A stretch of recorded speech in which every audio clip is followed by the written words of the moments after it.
Cosmic Awakening, 1991. Peru, Journey into the Unknown. Sacred Valley of the Incas. By Macaulay Naki. May 4th, 1991. Los Angeles, Episode 27. Farewell from a Crystal Brilliant UFO. When we arrived at the hotel from the airport, the hotel itself was in a state of absolute panic. There had been a bomb scare at the airport, and tour groups scheduled to return home that morning had been turned away and sent back to the hotel, leaving the front desk in total chaos. In the end, check-in was severely delayed, and those going on the optional trip to Universal Studios departed without even checking in. Since we had no plans scheduled, we didn't suffer any real inconvenience, and we were even treated to an all-you-can-eat lunch at the neighboring restaurant. Afterwards, having gotten information from Edward about a new age shop in Santa Monica, we headed there by taxi, which was fine until we couldn't find the intended store, forcing us to wander up and down the streets of Santa Monica before flagging down another taxi to head toward a likely spot. Near dusk, we were scheduled to meet Saki's friend living in Los Angeles, and it was then that we learned the shop had relocated, finally arriving there under their guidance with the help of the friend's directions.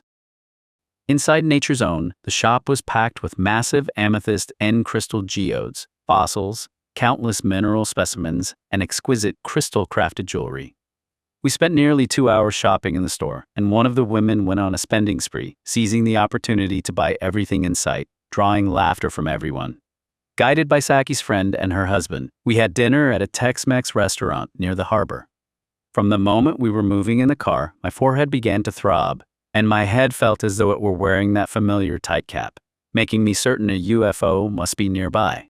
Sure enough, after stepping out of the restaurant and looking up at the night sky, while the valet was bringing the car around in the parking lot, there it was, the UFO we had watched night after night in Peru, sparkling with crystal-like brilliance. Saki's friend and her husband were deeply moved, exclaiming that it was the first time they had ever seen a UFO in Los Angeles.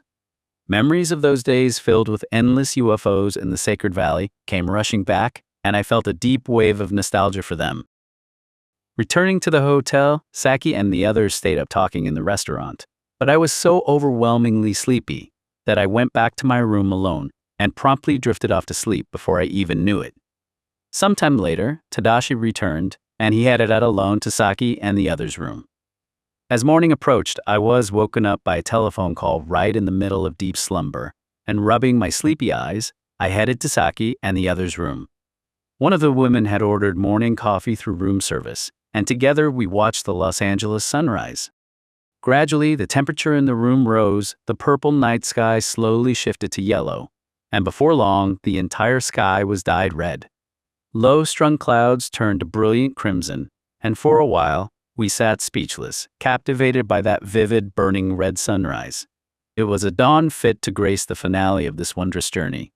Though the scheduled tour had officially come to an end, I knew that a brand new journey was about to begin, because I hadn't yet found fully satisfying answers to all the experiences I encountered while touring the ruins of Peru.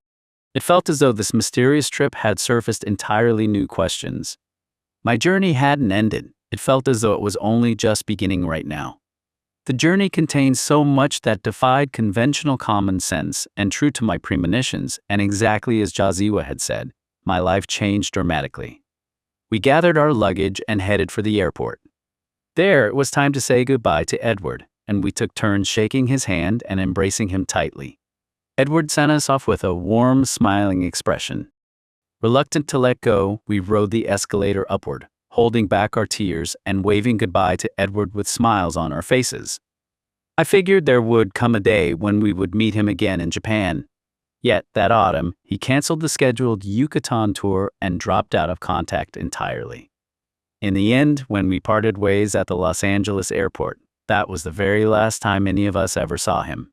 To be continued. Watch and listen. Watch the cinematic video trailer. Listen to the full podcast now. Explore the archive Cosmic Awakening Volume 1, 1991, Peru, Journey into the Unknown. Sacred Valley of the Incas. Volume 2, Ascension 2012, The Golden Alchemy.